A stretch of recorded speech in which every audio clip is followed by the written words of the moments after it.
The Your Safe Space podcast is recorded on Wurundjeri land. This podcast acknowledges the traditional owners and custodians of the land. Always was, always will be Aboriginal land.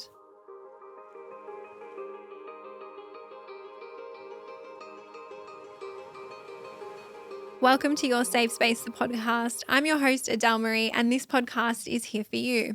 It is a safe space for us to catch up each week to discuss anything and everything. And on today's show, we are doing an AMA on air, which is an Ask Me Anything. And happy Sunday, everyone. Happy Sunday to my favorite people. I hope your week has been amazing. I hope your weekend has been good. I know I've mixed up the episodes on you guys. I'm so sorry, but I felt like it worked out better if we did it this way, and it made sense in my brain. So I'm hoping it makes sense to you guys as well. We don't have any highlights, gratitudes, or struggles today because it is an Ask Me Anything episode. If you are new here and you've clicked on Your Safe Space for the first time, Ask Me Anything is literally an advice, big sister, mentor type of episode where I answer questions submitted by you guys from the Monday night AMA that I do on my personal Instagram. And so today we are doing this because I did the 2-part episodes on Friday and last Sunday, okay? If you want to listen to those episodes, go and listen to them. And if you want to have normal scheduling, that'll come back next week, all right? Now, today is Sunday and it's also my birthday. So guys, you'll have to wait for the next episode to see if anything actually changed between the clock ticking over at midnight and me turning the big 3-0. If you do follow me on social media, I think I've got the best day planned. And obviously I'm pre-recording this before my actual birthday, but I've organized to go to the gym in the morning. I've organized to have a coffee with my best friend, and then I'm going to have dinner with my family and my closest friends. I wanted to keep it super low key in that sense because I'm not really a party girl. I didn't want to have like a massive party or anything like that. I just wanted to go to a nice restaurant, have a nice meal, be around the people that I love the most. And you would have seen as well that I did do a photo shoot. And so those photos I think would have come out today. And I hope that you guys like them. I haven't seen them yet at the time of recording. I feel like I will like them because the behind the scenes stuff looked really good yesterday as well. And I wanted to do that shoot because I just wanted to have some nice memories of my 30th. And it was a way for me to celebrate it in a way that made sense to me and felt good for me and made me happy. It's also little Franklin's birthday too. So my plan is to bake him a cake, get him some toys and celebrate as well. I still think it's the best thing ever that we have the same birthday. Obviously, I'm a lot older than him, or maybe in dog years, he's older than me. I have to figure that out. He'll be 5 and I'm 30. So yeah, besties for life. Now, guys, we are going to jump into this show. As always, our Ask Me Anything episodes or any podcasts that I produce or that I put out onto this show are not a substitute for therapy or professional mental health support. So if you do need that, please check the show notes and please get that help. Today, we have another mixed bag of questions, and there are a couple in here that I'm so excited to tell you guys stories about. I realize that I love telling stories on this podcast, and it's so funny because I'll always put like clips of the podcast onto my TikTok, and it's obviously without context, the stuff that I'm putting up there, but some people just don't get it. And it's always funny reading the comments, but let's get into question number 1. How do I deal with a job interview that wasn't successful? I had my heart set on this position. And I know these feelings so well. I'm sorry that you missed out on the job that you applied for. And I know what it's like. I have missed out on many jobs in my lifetime, especially in the past when I was climbing the corporate ladder. And ultimately, what we feel when we don't get that job is rejection. And it's rejection in career or rejection in the workforce. And it brings up a lot of disappointment. It brings up a lot of sadness. It brings up, a lot of difficulty because you may have held the job either in a really high regard. You may have pinned your hopes to the job. Obviously, like you said, you had your heart set on this position and you were looking forward to it. And that can be really shit to experience. So I'm sorry that you're going through it, but whatever you're feeling is normal and it is valid. And I also want to say, well done to you, because the fact that you missed out on a job shows me that you actually applied, put yourself out there and went for something, which is huge. And that is something that you should still be celebrating. Now, I've got some tips because I've got a lot of experience in this space and I'm going to share them and what I would do if I was you in this situation. and kind of give you the advice so that you can move forward. So my first tip is to not take it personally. And I know this can be hard because a lot of the time when we are triggered, when we are rejected, and it really doesn't matter what type of rejection it is. And I feel like I prefer rejection in the professional field than like personal rejection. And I'll explain why in a second. But when we are triggered, of course we want to like tell ourselves the shit stories about ourselves because that's almost like our default coping mechanism. But it is not true. When you don't get a job, it doesn't mean that you are a terrible person or you don't have the skills or you don't have the qualities or you're not going to get any other jobs in your lifetime or you're shit at your current job. All it means is that in that moment, you were the unsuccessful applicant for whatever reason. There may be a multitude of reasons that you were unsuccessful. And so what I would like you to do is go back to the hiring manager. I would like you to thank them for the opportunity. And I would like you to ask them for feedback. And so I don't know who did the interview. Maybe it was someone in HR, maybe it was a hiring manager, but ask them why you missed out on the opportunity. And obviously keep it professional. But the reason that I like to do this is because they may give you some guidance and sometimes they may just give you some generic, like very entry-level light feedback, but sometimes they may give you actual constructive feedback. And I think it can really help you stay objective in the situation without taking it personally. And that's why I said I prefer professional rejection versus like personal rejection. But I can see when I have gotten feedback in the past, and I've done this myself, where I went wrong. I can see what I missed in the interview or where I didn't meet the expectations. And that leads me to my second tip, which is to reflect on this and see if you need to make changes for the next interview. And sometimes the feedback can be about your interview skills. Sometimes it can be how you answered the questions. Sometimes it could have been about the examples that you give. Maybe you gave a really good example, but then you didn't tie it into the new role. Or maybe there were not many examples that you gave and you can do some unpacking into finding out what those examples are for the next one. But the reason I'm telling you to ask for feedback is because a lot of the time we don't. A lot of the time we just cop it on the chin, we don't get the job, we never know why, and we carry on. But if we don't ask for feedback, we don't know how to learn and do better the next time. And so gathering that information will help you move forward and it will help you potentially do better in the next job interview that you have. My tip number 3 is if you need to take a little bit of a break from applying for jobs, do that. But then start applying again. And it's a little bit like dating. Applying for jobs is a numbers game. It does require you to put yourself out there. I can't tell you how quickly to apply for the next job, but if you had your heart set on it, like you said in your question, then chances are it's a sign that you obviously want it. It obviously meant a lot to you. There's obviously a lot of interest in that industry. I don't know what industry you work in or in that field or in that type of role. Don't let that rejection take that away from you. Still try to honor it and obviously take the time that you need. I'm not going to tell you how quickly to reapply, but listen to yourself and let it guide you again. And then my last tip is to remember that what is meant for you won't pass you, especially in jobs, especially in your career. And I truly believe this because every single time I was rejected from a job in my past, every other job I got after that turned out to be even better. And every other pathway I took turned out to somehow work out even better. And of course, I'll never know what the other pathways were because I was unsuccessful, but it still worked out okay.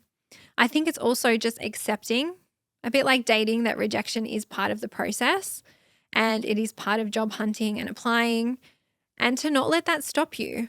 It's to feel the fear and do it anyway. It's to feel the fear of possibly getting rejected again and still putting yourself out there, still applying, still showing up to the interviews. And I would also love to hear from other group members how you handle rejection in the workforce. So come into the Facebook group and share it with us. I would also love to hear any stories of how you missed out on a job and then it worked out even better for you, because it can be nice to hear that from each other and almost share that hope and share that possibility. Question number 2. This is an interesting one. How do I bounce back from a negative tarot card reading, particularly in relation to my boyfriend? Now, I wanted to put this in because I am a bit of a spiritual girly, okay? I do own a deck of tarot cards, I've gone to see a psychic 3 times in my life, and I love that stuff. But at the same time, I am also a facts, science-based girly as well. I like to say I'm like science-based with a bit of woo-woo sprinkled in, right? Now, I don't have context for this listener, so I'm going to make some assumptions and be very general. In the past, when I look back at my history, when I have done a tarot reading or gone to see a psychic or gone to get some guidance from an external thing or person, it's because I felt already lost and already confused. And I wanted someone or something to tell me what I should do or to give me answers. I wanted this external thing to validate me.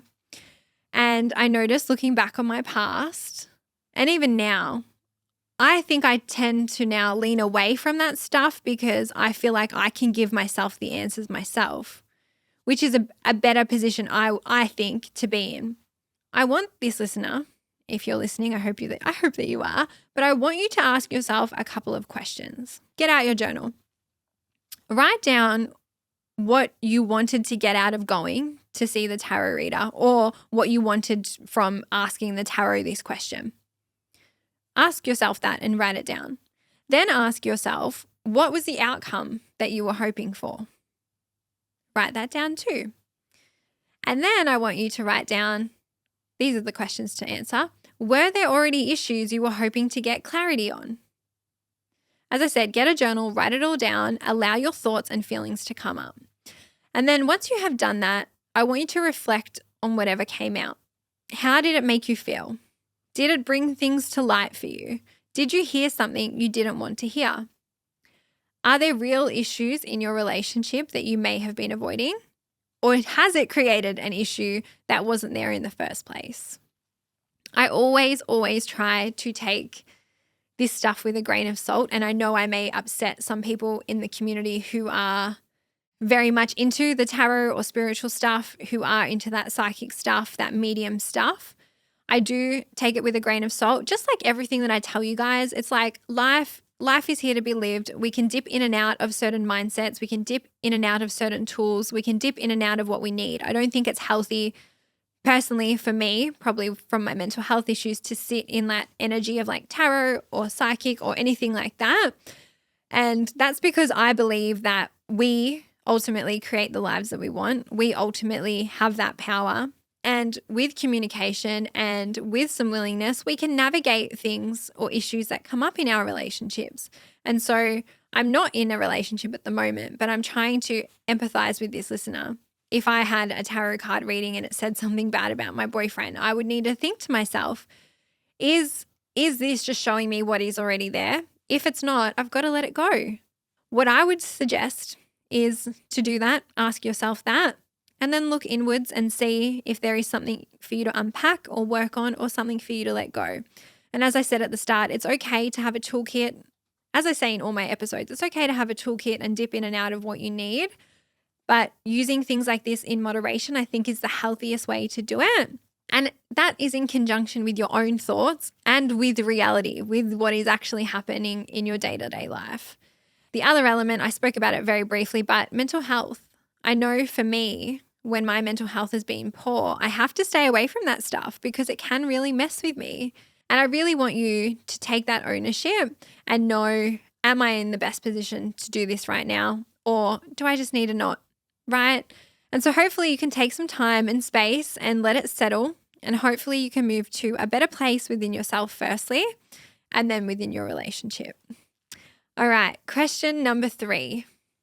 What are your thoughts on visible tattoos affecting employability? Does it impact the jobs that you get? Now, my thoughts on it and it actually affecting employability are probably 2 different things. This listener has asked this question so many times. It's come up literally every week for the last month in the AMA. So thank you for your persistence. Just proof that if you ask it more than once, it will get answered. But obviously, having visible tattoos everywhere, I'm like, I can answer this. I'm qualified to answer this. So I wanted to answer it. It's 2023, guys. I like to think that we live in a world where tattoos are more socially acceptable. And there's also an element here where I only have insight in the fields or industry that I worked in. And for those of you who don't know, in my last job, I worked a very corporate position, and I never had my tattoos be an issue at that job or even at the job before that. And for everyone playing along, the job before that I worked at was Origin Energy, which is a large energy retailer here in Australia, who is an ASX listed company. And I moved up there to quite a senior position. And then I moved to another company after that in another senior position. And no one in the company, either of those companies, ever said anything to me about my tattoos, ever. If anything, I probably felt self-conscious in external settings where I would go to see a client or I would go to see people that we would work with externally. And the reason for that is a lot of my clients were older generations, and they were older men. And in those generations, I think tattoos had a very negative connotation. Tattoos meant that you were a fucking criminal. We've come a long way since then. And even in those external settings in my corporate job, whenever my tattoos were mentioned, they were only ever mentioned by external people that we worked with, never internal. And they were mentioned in a nice way. It was like, oh, I didn't realize you had a tattoo. Can I see it? Or, oh my gosh, did that hurt? Or, I've got something similar. And it was never in a degrading way. It was never in a bad way. And I never felt like I missed out on a job or like I missed out on a role because of that. I think I noticed that I tended to cover up a little bit more. Obviously now I work for myself, so I can wear whatever the fuck I want. But corporate clothing is also like quite long sleeved or like long length. So I'd always be in a shirt which would cover my arms. I would often be in pants or a long skirt. And so I don't see my corporate life really I don't see my tattoos ever having an impact on my corporate life. Obviously, that is a very niche industry. And I'll give you another example. I know in the airline space, my best friend is a member of cabin crew. She does cabin crew. She's not allowed to show her tattoos. So her tattoos have to be covered. And so obviously you can see how different industries might have different, rules and regulations when it comes to it. I can speak to my past and say, if you were to follow my career pathway, no, it probably wouldn't be a problem. However, I've got an interesting story because I have had it be a problem in the content space, in the social media space, in the influencing space. And I know this might be interesting to some of you, so I want to share it. But it came up once with a brand that I worked with, and I had agreed and I had said yes to working with this brand. Now, in a typical circumstance, what happens is the brand will contact me. They'll say, we want to work with Adele. Can you please send us her interest? We'll send her the brief. If she's happy to go ahead, then we then lock it in and then we sign a contract. Now, this brand that approached me is a very large brand, and it was a brand that I really wanted to work with. And so when they approached me, I liked the campaign. There was no brief yet. So I said yes. I verbally said yes. Some time had passed and I had gotten the products from the company because usually they send it out or like you go and pick it up from the store. And then I get sent the brief a couple of days before the content is due. And I'm reading through the brief. There's all the like key messaging that it wants you to get across. They'll have like clear do's and don'ts.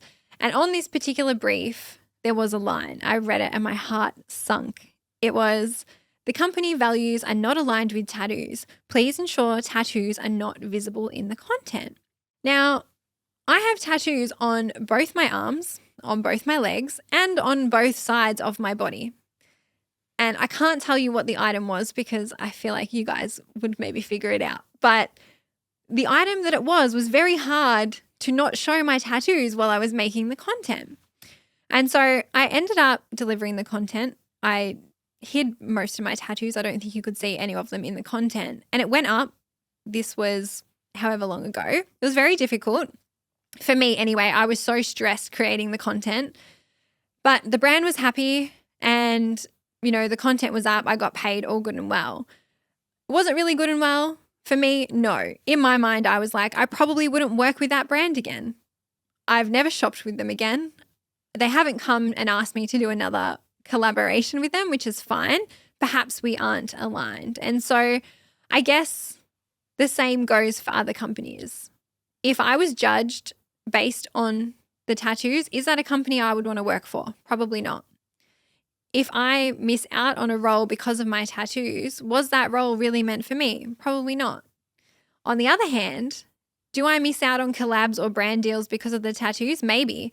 I might not even get to like the brief position because I've got tattoos, depending on what the brand is or what their values are. So obviously in that circumstance, that was the only time it was ever an issue for me. I was a little bit taken aback because I was like, fuck, I worked corporate, like proper corporate for nearly like 7 years and no one said shit to me. And then this brand is going to say it over this certain product. And so I don't know if I don't get considered because of tattoos. Ignorance is a little bit bliss. But as for this listener, if you are keen on them and worried about this, maybe that's a sign to get it in a place that is a little bit more discreet. Maybe it's not getting it on your limbs. Maybe it's getting it on like your torso or your back or something like that where people can't see it or can't have access to it, or you may think it's could be an issue. The other thing I'll add is to chat to someone in the industry that you want to work in and ask them if their tattoos or if they know if tattoos have impacted their ability for employment or for getting a job. Tattoos to me are art. I love them. I love seeing other people's tattoos, and they are not a sign anymore that you're a criminal. More people have them nowadays. And I would also love to know, guys, if you have experienced this, if you have missed out on a job because of them, or if you felt that, there were any opportunities that were taken from you because of it, let us know. Share it with us. Come into the Facebook group. And then we are moving on to our final question. I saved the best till last. My friend is always making me feel bad and bringing me down. She is never happy for me, and I feel like this is starting to take a toll on our friendship. What is your advice? And I don't know if I spoke about this in the friendship episode. I think maybe I spoke about this a little bit in the friendship episode with Suze, and I will do another episode on friendship soon, guys. But I have so many thoughts on this, and I will tell you a story throughout.